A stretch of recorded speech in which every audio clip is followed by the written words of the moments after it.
Hi everyone. It is late at night. It's July 7th at 2:42 in the morning. It's time I think for episode 31, something like that, of Extra Credit. And normally this is where we go over the fights that we didn't get to on regular MK. I haven't even done the rundown for MK on Monday, so I don't even know what we're going to do, but we had already discussed with the producers what today was going to be about. It didn't actually matter what the result was going to be, but the result ended up being so magical that it all just worked out really well. We have to talk about Robbie Lawler. Robbie Lawler defeated Niko Price. I'll pull up the results here in just a moment if you give me a second, please. I'll get him here in just a second. He wins it, I think, in 38 seconds into the first round. It was Robbie. I mean, listen to how poetic this all is. First of all, he comes out in his well-announced retirement fight to Last of the Mohicans, which is just dun, dun, dun, dun, dun, dun, dun, dun, dun, dun. I mean, just one of these like truly emotionally stirring musical numbers. He comes out and he looks at the crowd. He's getting an ovation as he walks. He's getting an ovation when he's introduced.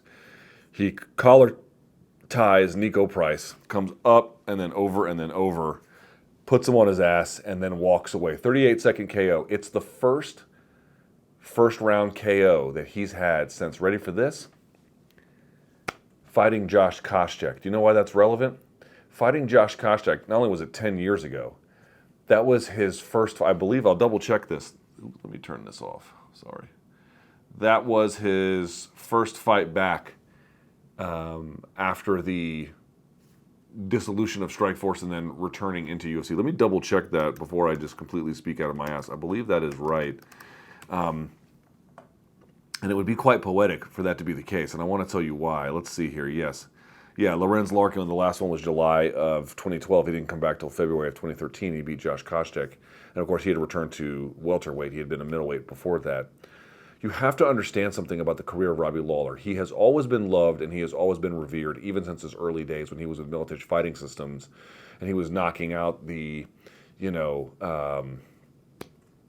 Tiki Gosens and Aaron Rileys of the world. He was just this absolute phenom that couldn't be stopped, at least at first. And then he loses to Nick Diaz, and then he had this loss to Evan Tanner, and then he went on to just do a bunch of stuff. So he loses to all of them.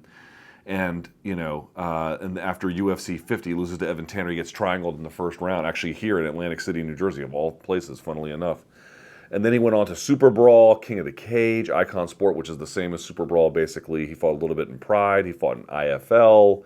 He went back to Icon, which is based out of Hawaii. And then he was in Elite XC. He fought Ninja. He fought Scott Smith a couple times. Then he went over to Strikeforce. He loses to Jake Shields, but he beats Melvin Manhoef. He loses to Babalu Sobral, but he beats Matt Lindland inside of a minute. Loses to Jacare. Loses to Tim Kennedy. Beats a guy you'd never heard of called Adlan Amagov, who for a while was a big prospect. And then lost to Lorenz Larkin. He lost his last fight in Strikeforce. It wasn't like he wasn't going to lose fights again when he went to UFC. He lost to Johnny Hendricks in his fourth fight. I bring this all up in all this roundabout way to say, Robbie Lawler, if you were not around when he was making waves early in his UFC run, he was electric and exciting, but raw and unrefined. And then when he went on to go fight in the Elite XCs and the Strike Forces and the Icons and the King of the Cages and the IFLs of the world, you still had respect for his power. You still had respect for his abilities. No one ever thought he sucked. But they kind of saw him maybe less as a disappointment, but just maybe not as a guy who would pan out relative to his ultimate potential. Still loved, still admired, still sought after as an attraction to go and buy tickets to for if you were at the box office, but not the guy he could be. And then, in 2013, he returns to the UFC. He gets right back in the appropriate weight class. He beats Koscheck. He beats Volker, and it's ridiculous. Bobby Volker has one of the best chins I've ever seen, and he got put out in the second round by Robbie. Then the first Rory McDonald fight, which was good, but not nearly all that interesting, and then he went on from there. But he eventually became champion. He had the war with Carlos Condit. He had all of these other interesting and noble affairs, like everything that you had thought he was not going to be after losing to Evan Tanner and then going through the wilderness. He eventually became and fulfilled all of that promise. And then 10 years later, from that Reformation project really kicking off the right way against Josh Koscheck, He ends it all, his career and that chapter, getting right back to what he always did. Robbie Lawler is going to leave this game the exact same way he entered it, sending grown men to the land of wind and ghosts in horrifyingly excellent ways. He was leaving grown men in piles of humanity when he showed up, and he left them in piles of humanity when he walked back out the door. Folks, most of these guys leave on their hands and knees, and he left a crumpled human on his way out. They just won't make them like Robbie Lawler much anymore. What a special talent. What a special guy. What a special night for him. What a special story. It did not necessarily have to go the way that it went, for good or for bad. And I mean it mostly for like good. Like I wasn't sure he was ever going to end up back in a spot like this, and he did. And he did. He really did it. It's just remarkable what he was able to achieve. And I want to say on top of that, I discussed this on the UFC 290 reaction show that we did. Namely, I thought about the night Anderson Silva, not retired from combat sports, but essentially MMA/UFC after he lost to Uriah Hall at the Apex, and it just felt so lifeless, so unbecoming of the UFC to give one of the very best fighters to ever do it, and certainly one of the very best fighters to ever do it in their organization, a send-off that felt lifeless, it felt half-assed, it felt, it had real divorced dad energy, the whole thing. And it was not fair to Anderson, and the UFC is better than that. Now, tonight really worked out in their favor because ultimately Robbie scores this just beautiful, remarkable walk-off KO. But they had that sizzle reel ready to go. And it had this highlight of him giving these inspirational post-fight speeches, of some of his just most remarkable work, just the highlights of the career inside the UFC anyway, of Robbie Lawler, and they had it ready to go. And then I want to make a special point. As the broadcast was being shown, like if you're watching at home, what you saw was the sizzle reel itself, but they had a corner cutout of a reaction shot of Lawler on the screen. So you got to see how he felt seeing the same thing you were seeing. And he could barely keep it together. I mean, this is a guy who never shows emotions other than like raw terror or, raw aggression, I should say. And he had a hard time keeping it together. You could tell it meant everything to him. And it was beautiful, and what he deserved and what we wanted for him. And I think what the UFC owed him, maybe to a degree. That's a strong way to put it, but you know what I'm saying. Like, if not him, who? Who is worthy of a proper send-off if it's not Robbie Lawler? A guy who has, you can't say gave everything every time, because there were moments in his career where he wasn't doing that, and he'll be the first to tell you. But rather, through the arc of his career, and certainly the last 10, was this beast that was reformed, and even before that, capable of so much amazing things, kept that train going so much longer than I thought anyone ever could, especially someone who had been in some of the difficult fights he had been in.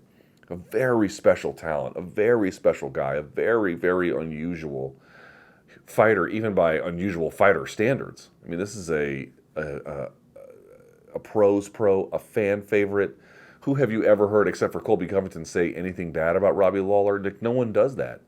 You don't hear about people beefing with him at the gym. You don't hear about him getting arrested. You don't hear about him doing anything other than showing up and fucking giving people brain damage. I mean, I hate to put it in those terms, but Jesus, that's really what it is.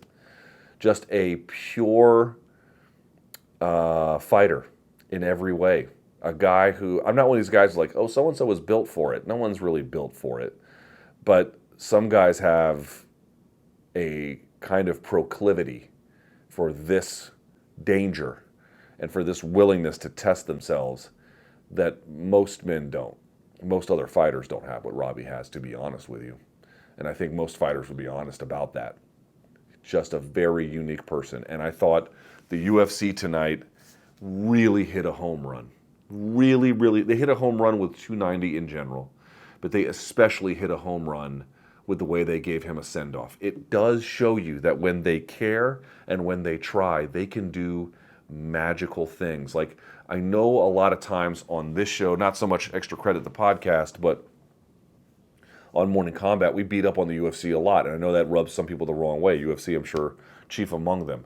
And I understand that, but I see the role that we play as that's an important function. Like, people need to know that the UFC's own sense of things is not the official version of the truth. Neither is ours, but that people have contrasting views, even critical ones. Those all deserve to be aired, especially when you have some organization that is monopolistic in its size and control. However, it is proof that when they want to do more, they can do more. It is proof that if they want, like, that the criticism worked. I think that they heard, because it wasn't just media, it was fans too. Dude, no one saw that Anderson Silva retirement and thought like that was well done. Only someone who has like a cold indifference to it all, but no one where they have a sentimental attachment to the game and the things that you, like the joy and the memories and the moments and the experiences that these really special guys, the Silvas, the GSPs, to an extent, obviously I wouldn't put them on the same level, but Lawler holds, I think, a lot of the same, we hold reverence for Lawler in a very similar kind of way. You know, the fans and media almost feel protective over them, and that we want the UFC to do more, and we always knew that they could. Here is living proof that we know that they can. Living proof. They hit a home run tonight. That sizzle reel was a 10 out of 10. The broadcasting of it with Lawler in the picture was a 10 out of 10. Lawler did his job, 10 out of 10, and the fans did their job, 10 out of 10. Standing ovation. Like, the fans knew the moment. Robbie knew the moment, the UFC knew the moment, and it all came together. You just won't see retirements. That might be the best retirement I've ever seen, assuming it sticks. That's the best retirement I think I've ever seen. Khabib's was amazing, but it felt like, because, you know, beating up on Gaethje and then being like, I'm done, and, you know, goes undefeated. I mean, that's remarkable. But the announcement came out of nowhere. It took everyone by surprise. It was almost kind of sad, even though you were happy for him or whatever. But it didn't have this joyous moment of like celebration, you know, not in that way. This one did. And you just can't get much better than that. It's just, they're just not going to come much better than that. That really is about as good as you could ever expect. Congratulations to Robbie Lawler, a fighter in every sense of the word. Congratulations, honestly, I mean this, to UFC. I thought that they hit a spectacular home run. And what a way to go out. What a night overall, and the role that it played on the prelims to make everything special from that part, and then the main card obviously delivering in the way that it did. A historic night, frankly, I think, in UFC history and maybe MMA as well. Very special. But Robbie Lawler, he will be missed. They just don't make that. They don't make them like him anymore. And they may never again. So you got to appreciate these guys while they're here. And we have to do the right thing by them and send them off the right way. I thought the UFC did a great job of that. A sensational job, if I can be honest with you. And it really made such a difference in how everyone felt about the broadcast, felt about Robbie, and felt about the UFC, maybe felt about the event overall. Tremendous, tremendous work. Thank you guys so much for watching. We appreciate you tuning in. I'm going to go to bed. I'll see you guys on the flip side. Until then, peace.